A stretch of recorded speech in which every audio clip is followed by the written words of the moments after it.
Everyone knows that the national bird of New Zealand is the kiwi, but what you might not know is that they're endangered. In fact, there are only 70,000 of them left in the wild. Now that number might sound like a lot, but when you consider the fact that it goes down by 2% every single year, it's easy to see how bad things are.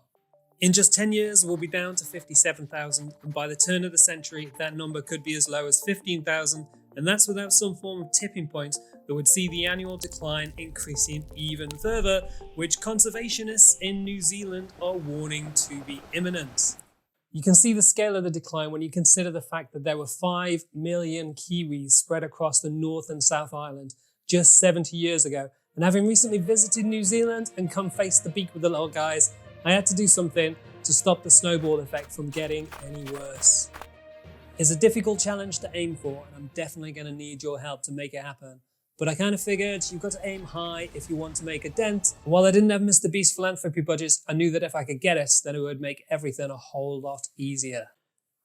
If you didn't know already, there are 5 different species of kiwi: the brown, the great spotted, the little spotted, the rowie, and the tekoeka. They're all nocturnal, which makes them incredibly difficult to record, but I wanted to get at least a few shots of them so that you can see just how amazing they are. I also wanted to find out whether or not there was much hope for them in the future and what needs to be done to get their numbers up.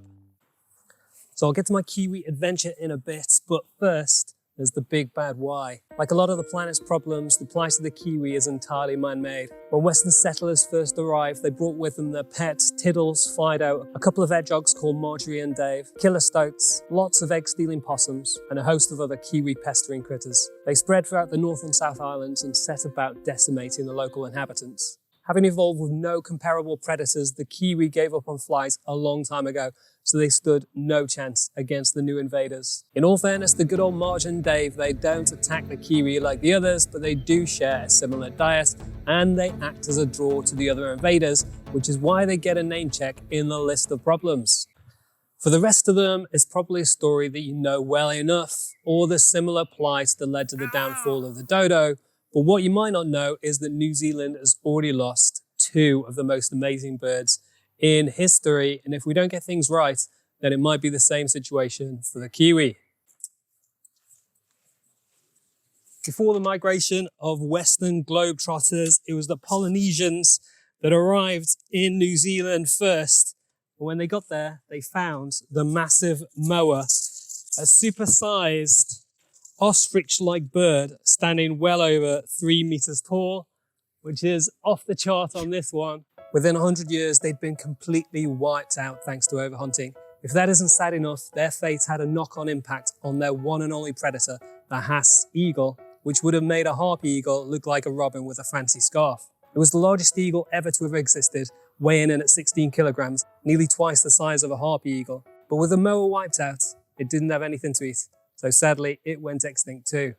So with 2 of the coolest birds in history already down the pan, clearly we're going to need to do something about the kiwi. New Zealand is like this amazing, amazing place. It's got hobbit holes, volcanoes, hot springs, epic beaches, the coolest McDonald's in the world. It's got a hacker, which I was pretty bad at doing, and some genuinely stunning views. But as things stand, only 5% of kiwi chicks survive to adulthood, with global warming and habitat loss adding even more danger into the mix. The next 50 years are going to be crucial for the survival of the species, which is why I wanted to do something now to help. But before I get to all of that, I knew that you'd only buy into my cunning plan if you got to see a kiwi for yourself, so I had to find at least one that was happy to take a bow in front of the camera. This turned out to be way tougher than I'd bargained for. Seeing them in the wild comes down to a lot of luck, but it also means disturbing them in their natural habitat, and that's something I really didn't want to do. The good news is there are a few places where you can see a kiwi as part of the rescue efforts. So I started with the National Kiwi Hatchery in Rotorua, and because this was a part of the solution to save the kiwi anyway, I kind of felt like it was meant to be. But little did I know that they had some pretty serious, and quite rightly, rules about photography and filming So when I got there, all I actually managed to get is this shot of a single kiwi egg being incubated, and then I literally wasn't allowed to do any filming until afterwards when I got this shot of me inside a replica of a kiwi egg, which I kind of think I enjoyed way more than you're supposed to. I had to come up with an alternative, and while there are a number of other conservation sites throughout New Zealand, I needed more of a guarantee, and the best option was in the pitch black darkness of the Kiwi house of Auckland Zoo. When I got there and saw how dark it was, I thought I had no chance. But as you can see, the video recording works pretty well, and my Kiwi buddy, who I'm naming Murray, was even good enough to show off his bug hunting skills, which is pretty nice of him.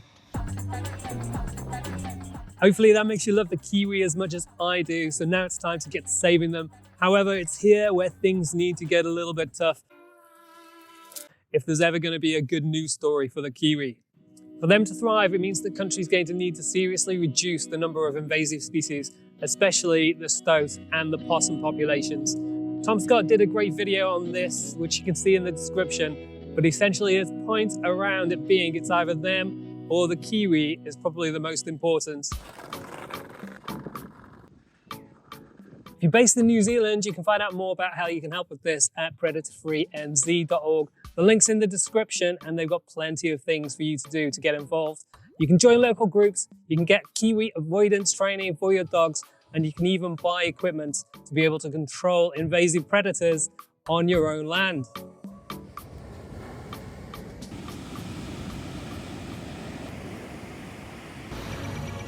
For everyone else, we need way more funding for the conservation projects that are already in place and doing an amazing job to protect Murray's pals throughout the country. There's plenty being done other than just culling invasive species. For example, the National Kiwi Hatchery in Rotorua incubates and rears chicks to be big enough to be able to fight off predators in the wild.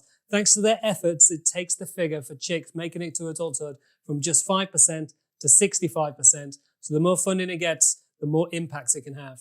Hi, so the final part of my plan is a bit more extreme, and it requires one of two things to happen. Either I can make my channel big enough in the next few years to boost the conservation efforts through this video, or I can reel in the big Jimmy fish to be able to get some help from Mr. Beast to get things over the line. I've been doing some sums, and based on the success of my last two videos, I should be able to get between 5,000 and 7,000 views with a fair wind. If 1 in 50 viewers donated just $20 to the conservation projects, which is all down to you lovely people, then that would mean a boost of around $2,000. While that would be great, it's nowhere near enough to be able to save the number of kiwis that we need. However, if I can grow my channel significantly in the next few years, and my views go up to 5 million, which is a big ask, then that would be enough to save 2,000 kiwis. So that's what I'm going to try to do. In addition to making a donation, you can also help by leaving a like and a comment or sharing the video on social media. As mentioned earlier, the number of kiwi in the wild goes down by 2%. So that's around 1,400 at the latest count. So if everything went to plan, that would be a net gain for the kiwis for the first time in more than 1,000 years.